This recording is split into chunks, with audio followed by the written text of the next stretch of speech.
may recall that after Obamacare was a fait accompli, there was nothing that could be done about it. You get one of the architects of Obamacare telling you this. The law which said healthy people are going to pay in, if they explicit that healthy people pay in and sick people get money, it would not have passed. Okay? Just like you have people, lack of transparency is a huge political advantage. And basically, call it the stupidity of the American voter or whatever. But basically, that was really, really critical to getting the thing to pass. We passed Obamacare by not telling you what it was. Yeah. We passed Obamacare by lying to you. Yeah. Call it your own stupidity, right? But we didn't tell you. We lied about it. We told you what it was by complete falsehoods, and now you can't get rid of it. And that's what helped get us passed. It's the same thing with Common Core. And we have all the evidence now. You remember this guy, Arne Duncan, our Secretary of Education, is a very familiar clip. It's where he talks about what his vision is, right? His vision for your kids down the road. I think our schools should be open 12, 13, 14 hours a day. So it's not just lengthy. So 8 to 8 or something like that. At home, we attach healthcare clinics to about 2 dozen of our schools.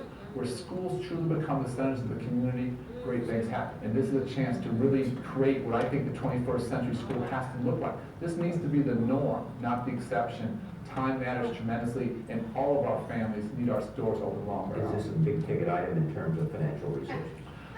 Finances is a piece of this, and we again have significant financial resources, unprecedented financial resources coming to the table. Let me be clear, this is thinking differently, being creative. Thinking differently means, as you see from Arne Duncan, back in 2009, right when this is getting started, right? That the schools are the centers of the community, not the home, not the family, not the mom and dad.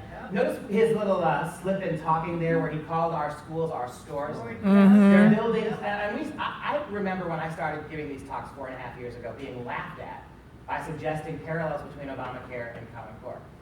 In particular, this idea that's under the the health care system now. Once you give the federal government control of health care, it's funny how everything then becomes health care because they can control it, right? That's why they're prying into your guns, because it's a health care issue. That's why doctors have to ask their kids, are there guns in your house when you fill out those forms? Everything now is health care, according to that. They're building clinics on schools. This is actually, since 2009, this has become a big deal. Much new school construction, particularly upper middle schools and high schools, are adding full-time clinical facilities onto the schools so they can provide your kids primarily with things that without telling you, this is birth control, right? Yeah. That we have a story out of I forget what state it is now, I think it's New York State, where 13-year-old girls are being given IUDs. 13 years old, they're being provided IUDs that are being inserted for them on school property without any consultation or permission from the parents. Because under Obamacare, right, one of the provisions is that kids are entitled to birth control whether you know about it or not, and whether you want them to have it or not. And you see here Mr. Duncan talking about how the school becomes, we want to open all day long, we want to open all the time, we want your kids there all the time. We've already heard about mandatory pre-K, right? We now are going to pay for 2 years technical college for free. We want 4-year mandatory, that's Bernie Sanders and Hillary Clinton, right? College should be free. You're going to get your kids at age 3, not relinquish them until they're 27. It's not an accident that Obamacare picked 27 as the year your kids stop being kids. That's the year, through all this new educational paradigm, your kids will finally get done with school. They'll leave school, right? They'll stop being children at age 27. They will have spent their whole life in what you can only call these indoctrination camps that are masquerading at schools. In fact, listen to Arne Duncan about this. In 2015, not even a year ago. And one idea I threw out that I want to sort of road test it with the kids today on this idea of public boarding schools. And that's a little bit of a different idea or controversial idea. The question is, do we have some children where there's not a mom, there's not a dad, there's not a grandma, there's just nobody home? And there's certain kids that we should have 24/7. Listen to that. I said it. First of all, do you honestly believe there are families, even in our worst neighborhoods, where you got 7 and 8-year-olds imprisoned in houses with no parents whatsoever? No. Do you really believe that? No. And even if it's true, which it's not, don't we have county agencies and state agencies to handle this? We need churches. We need federal government boarding schools because some kids don't belong in the home. How quickly after he gets this does that mean kids who learn things the government doesn't want them to learn? The moms and dads who teach kids that the Second Amendment is a vital and necessary aspect of our constitutional document. Moms and dads who teach kids that transgenderism is not legitimate, or that gay marriage is between a man and a woman. How soon before those Before families they take your qualify kids. as families for whom kids need to be placed in those public boarding schools? Right? And remember, I don't want to be overly dramatic about this, but that's what the Nazis did. That's right. All schools, there were no private schools anymore. All the schools became boarding schools in Nazi Germany. There were no public schools. They were schools that kids went to and lived at 24/7. Schools that became healthcare clinics for the kids. Schools that became hospitals. That's exactly what happened here. And it started benignly, right?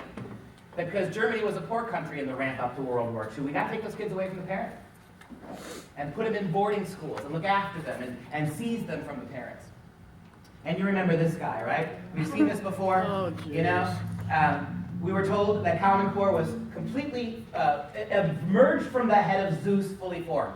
It was wonderful, it had been tested, all the numbers were, and it was going to work. And yet, as early as 2009, when Bill Gates was putting billions of dollars behind forcing this into different states and making it manageable, he was telling you, we're not going to know if this is going to work for 10 years.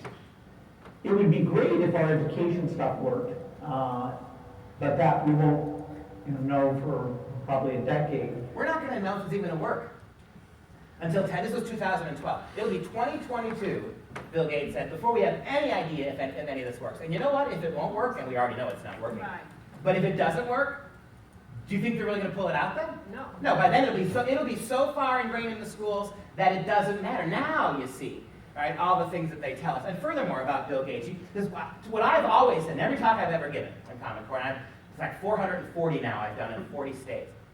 And in every one of those talks I make this point. The single biggest lie about Common Core is that your teachers are free to teach what they want, how they want. That you can have Common Core in the schools, this is going to free your teachers up, there's 1,000 ways to achieve the standard. No, they never intended that. Here's Bill Gates again. Look at this, 2009. You know this effort has succeeded when the curriculum and tests are aligned to these standards. Secretary Arne Duncan recently announced that $350 million of the stimulus package will be used to create just these kinds of tests. Next generation assessments aligned to the Common Core. When the tests are aligned to the common standards, the curriculum will line up as well.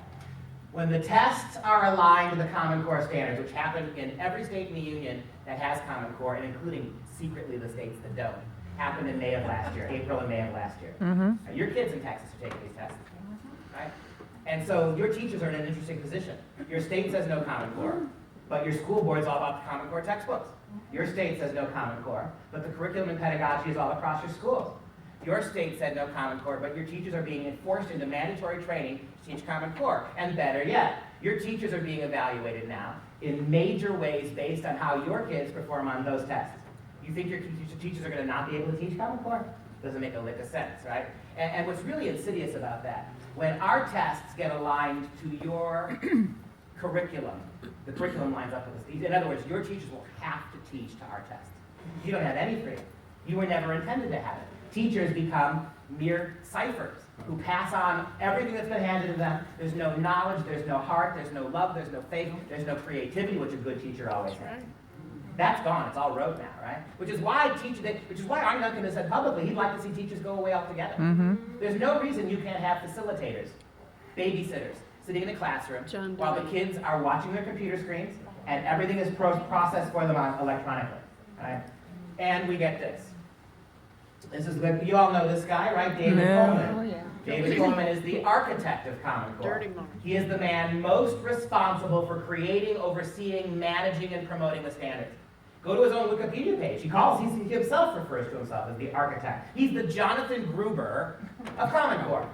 And at least Jonathan Gruber has a lot of economic background, although it's interesting that Gruber has no medical experience.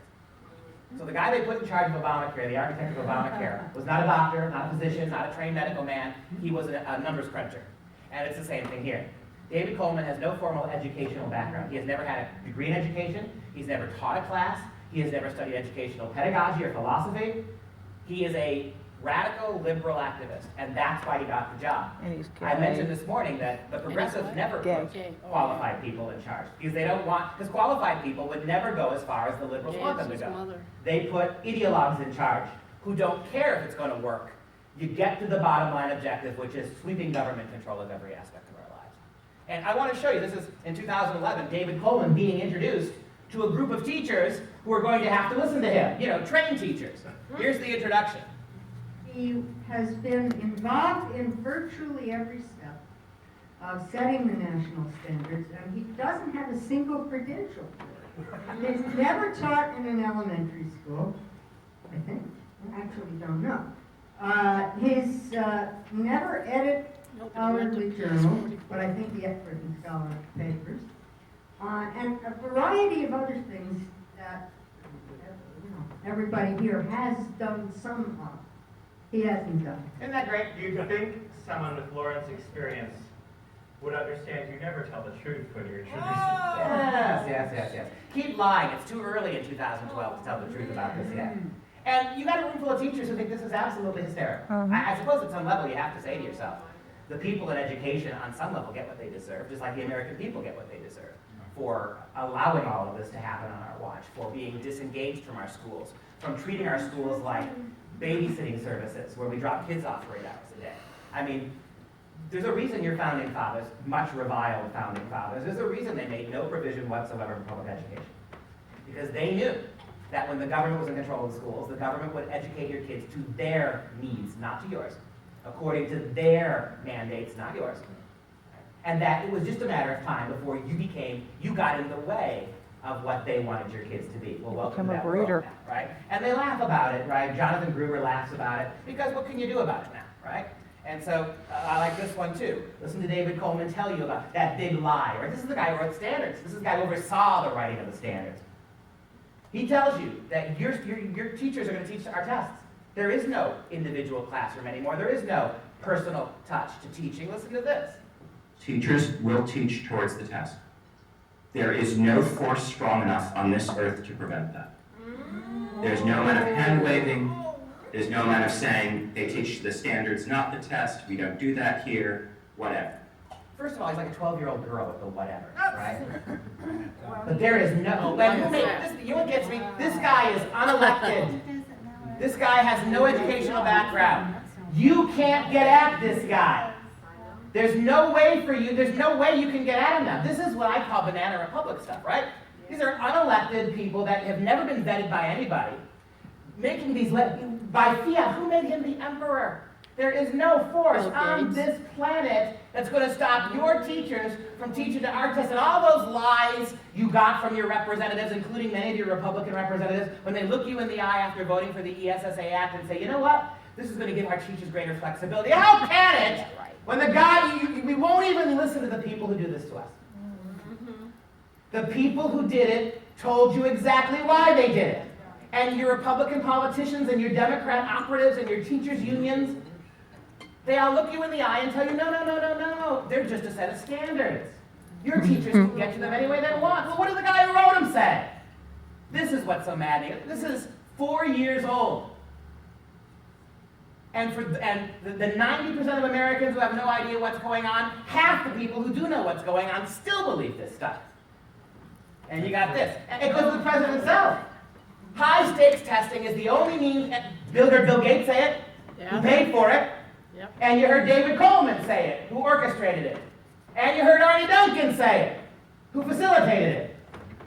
And our President Obama, back when he was candidate Obama in 2007, listen to what he says to a teachers union, to the largest teachers union in the country, the NEA.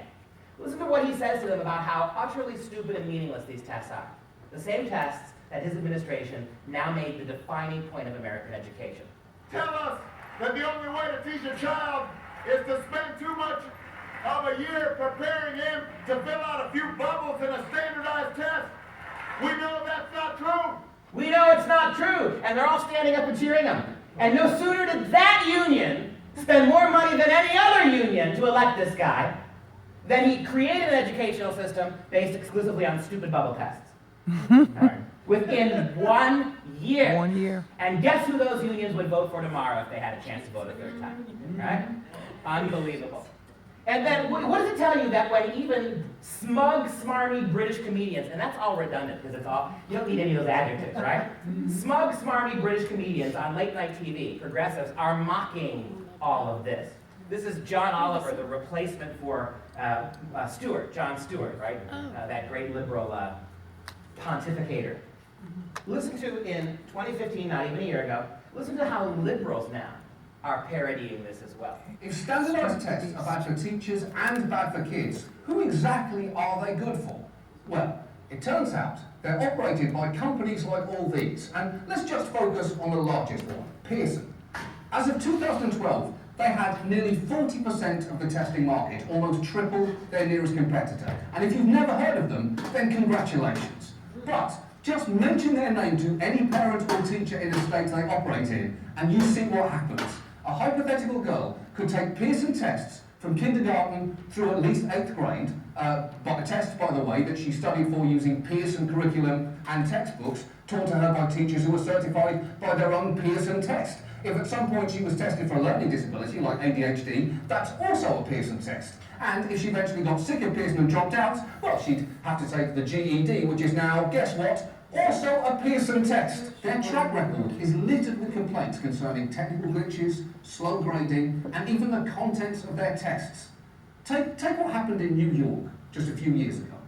Almost 30 different test questions have now been declared invalid because they're confusing or have outright errors. They'd already pulled 6 questions from an English exam related to a bizarre passage about a talking pineapple. Students had to answer questions about the story, which they say goes like this. A pineapple challenges a hare to a race. Other animals figure the fruit has a trick up its sleeve, but the hare wins and the animals eat the pineapple. It ends with the moral, pineapples don't have sleeves. I was really confused because I expected a lot more from them. That article about the pineapple and the hair was stupid and absurd. And the thing that's so frustrating about all of this is that they don't even care. These tests are the only measure for your teachers. It's the only measure for the kids now. There's nothing a teacher can do in a classroom. You know, the teacher who sees those kids every day, who knows their backgrounds, their problems, their disabilities, there's nothing a teacher can do to evaluate those kids she sees every day that has any real meaning for her, for the students, or for the kids' future.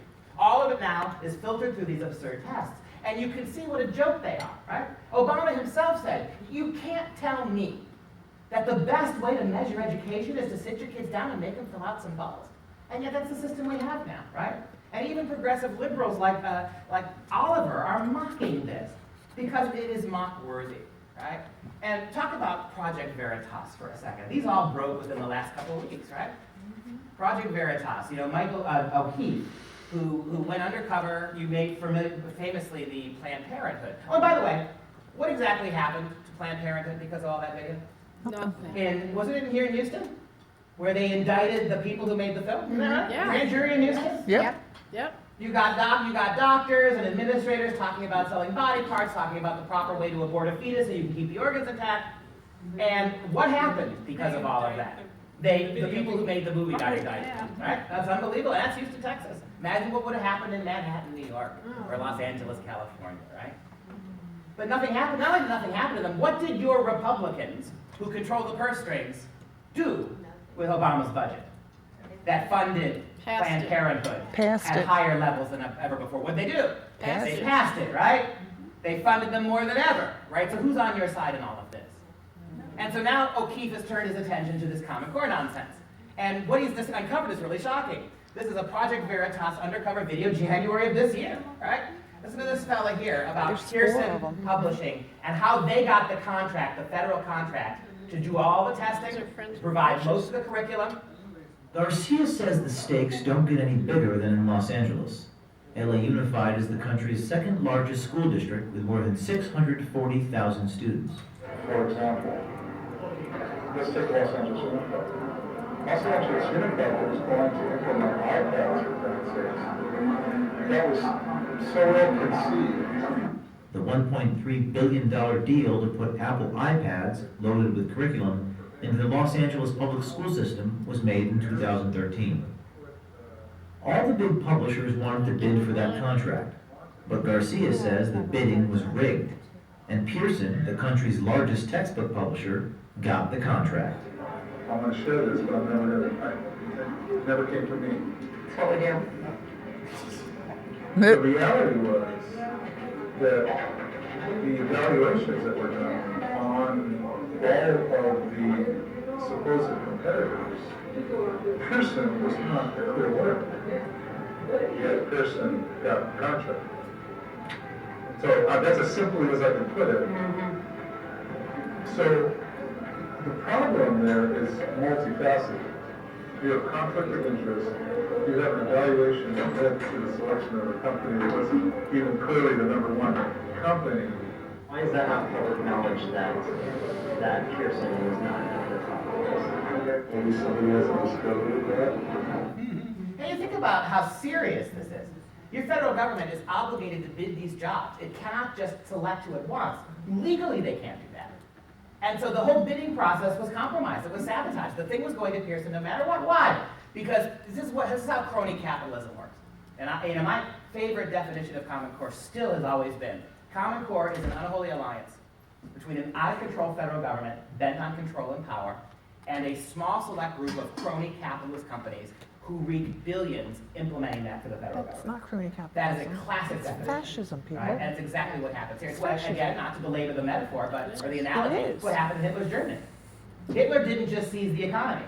He didn't go overnight to a statist socialist economy. And remember, and people forget, people get really mad when you point this out, that the word Nazi is socialist, right? National Socialist German Workers' Party, right? The idea that we've completely revisioned history to suggest that Nazis were some kind of right-wing Christians, because that fits our progressive narrative. But they were socialists. But even Hitler was smarter than that. He didn't immediately, upon taking power, transform the economy into a state-based economy. He worked with a small collect group of big state companies, right? Volkswagen, for instance, right? Various chemical companies who got filthy rich building his munitions, building his Zyklon B gas that he used to gas the Jews. And after he had gotten what he wanted from them, he seized them as well. All right, there has to be that intermittent step. And this is what is going on here with companies like Pearson, the illegality of this. Right? And guess who is grading those tests? There aren't any qualified people to grade the tests because nobody's allowed to see the tests. Remember in that previous video where they said, John Oliver, where they said, students reported the example of the pineapple. That's because they refused to release the test to parents. Nobody, I haven't seen them, they will not release the tests. Only the proctor of the exam and the kids get to see it. It's completely shielded. So when you get your kids' test results, you can't even go to the test to see what it was they didn't get right because they don't care what you think. And it's not about measuring what your kids know. It's all this socio-political data garbage that they're building case files on all your kids. So you don't get to see the tests, right? And watch who grades them. He posted this ad to Craigslist. It's to find people to grade the exams. We looked at an essay every 2 minutes, a short answer every 5 seconds, every 10 seconds. We don't understand your kids. We don't understand anyone's kids. I was told when I was beginning a project that last year, there were a certain amount of 2s, a certain amount of 3s, a certain amount of 4s. We expect that to be similar this year. If that's not similar, they will tell you, we're scoring too many 3s, we're scoring too many 4s. And they'll say, you have to learn to see more papers as a 3. You have to learn to see more papers as a 4. The people grading your kids' tests, they're not educators. $9 an hour Craigslist is paying people to sign up to grade the exams. We looked at, he said, a short answer every 5 seconds. A short essay every 5 minutes. And it didn't even matter what we, the unqualified graders, thought. They told us, you're grading too many of this number. Fix it. Stop. So it's not about what you're reading. Just give us this many of each so we can go sell it to the American people, right? Do you understand that all this is common knowledge about Common Core? A little bit further here. James O'Keefe, Project Veritas, January of this year. This is an interesting one, right? Listen to this one. Social In engineering. this, the latest video in our Common Core series, we are speaking with a former executive of Pearson Education, the biggest textbook publishing company in America. This is Kim Corbett. Because it's teaching them science, it's teaching them things that they don't need. Teaching you think that Common Core comes from the educated, liberal groups, and that's why they don't know anything about it. They think it's liberal, so they just don't use it. That's why I think it was a knee-jerk reaction. My mother, oh my God, she's a Fox person. If I could get rid of, if I could remove Fox from my television set, I would. So, okay. You've got liberals, self-anointed, self-confessed, self-glorifying liberals who created all of this. David Coleman, Arnie Duncan, President Obama, the people behind this, the people who implemented all of it, they're unabashed, proud liberals. And anybody who objects to it because they're not liberal. You see the inherent bias in this, right? That the only people who object to this are Fox news viewers, conservative Republicans. So in other words, this curriculum was designed not to teach your kids anything other than a progressive worldview, and you don't understand it. And that's exactly the answer, right? You're not liberal because you're stupid, because you watch Fox News and you don't understand anything. There is nothing in your worldview that is worthy of preservation. You have to be ridden over, and your kids have to be re-educated from you. Right? It gets better what she says. We found her unfiltered comments about Republicans and conservatives very troubling, and the idea that they would control local education concerning. Talk about stuff and she was thinking about school stuff because they want to influence what's being taught.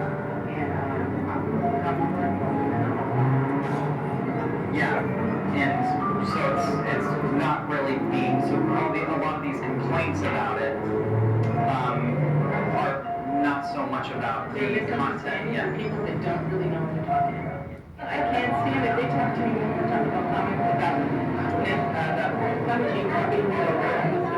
Cooper doesn't seem to think too highly of Christianity. But I'm really glad that here in California, whatever religious affiliation you want to take is fine, but in Texas they want to push the Christianity.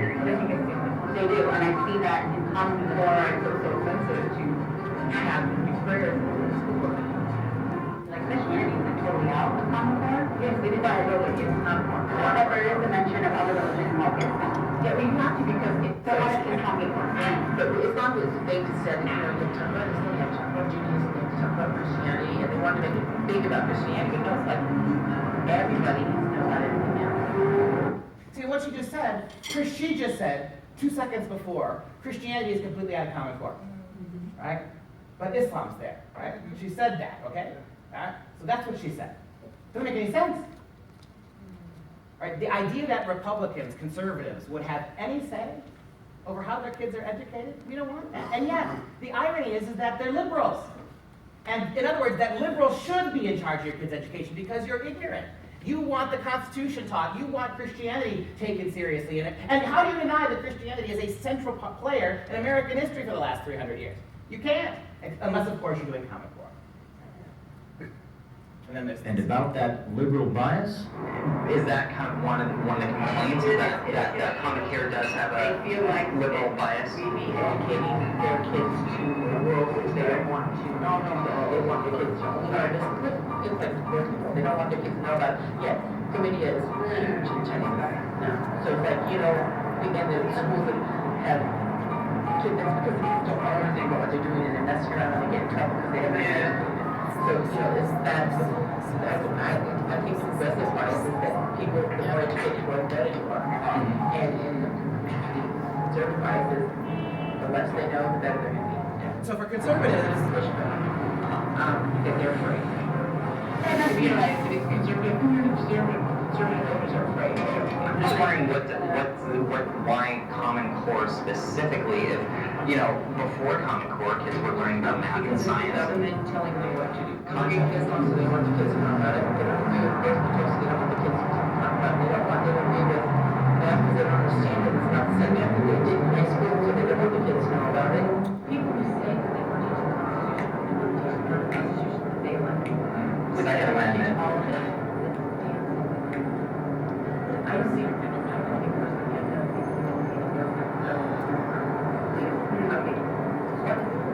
yeah. They don't understand.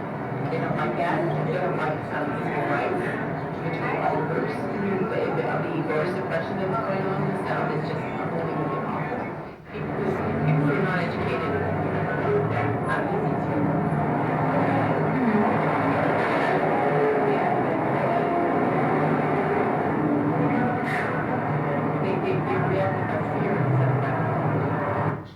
all right, my time is clearly getting away from me here. So many things to talk about there, right? You see what this is? This is a liberal elite whose worldview is the correct worldview, right? You're incorrect because you take the Second Amendment seriously. Think about that statement. I don't think anybody should have handguns but the police and government. Think about that. And think about why your founding fathers warned about it, precisely to protect you from people like her, right? That to believe that conservatives, the less you know, the better. For liberal progressives, the more educated you are, the better, right? think about the assumptions here that now are being filtered to your kids. You want to know why your kids grew up and graduated from college, not believing what you believe? This is why. And I'm just about out of time, so you at least need to hear this before I go. This is Diane Barrow. She is a high-ranking sales executive for Houghton Mifflin, one of America's largest school book publishers, now reaping huge profits from the adoption of Common Core. Our journalists posed as political consultants interested in Common Core. Again, money. You seem like you're in it for the kids, though. You seem like, you know, I mean, I don't think Kids. I mean, it's so good. It's so hard. Diane has been selling books for years and used to work for what is now her chief competitor and the other giant in the school book publishing business, Pearson Education. The company has literally made billions of dollars off Common Core. And I've worked for Pearson. We have. Oh, yeah. And Everybody's worked for Pearson. It owns the world. You know? They just do underhanded things. It's all about the money. Are you crazy? It's all about the money. Yeah, you know. like generally, and not just You Pearson, don't but think that the educational publishing companies are in it for education, do you? No, they're in it for the money. And that's sort of the gist of it, right? Diane, I'm going to skip it. We're done. Skip it. To be done on time. And then 2 seconds, then you know this is true, right? They already don't think your kids belong to you. They already don't think it, right? This is your Hillary Clinton, most likely the next president. It just seems to be the case. She will be. You look She at will them, be. You look at the electoral college numbers, all the blue states already that you assume she's going to win. She wins them, she's already won the election. I mean, it's really that difficult now because the country has changed so much. In large part because of the way your kids and grandkids have been educated. Right? But I just want you to hear what she said in April of last year about who owns your kids. You know, when I think about the really unfortunate argument that's been going on around Common Core, it's very painful. How do we end up at a point where we are so negative about the most important non-family enterprise in the raising of the next generation, which is how our kids are educated? How did we get so cynical about the most important non-family decision, which is the education of your kids? They're already not your kids. All right, I'm out of time. Thank you for listening. Actually, we have a few minutes. Great presentation. We got a few minutes for Q&A.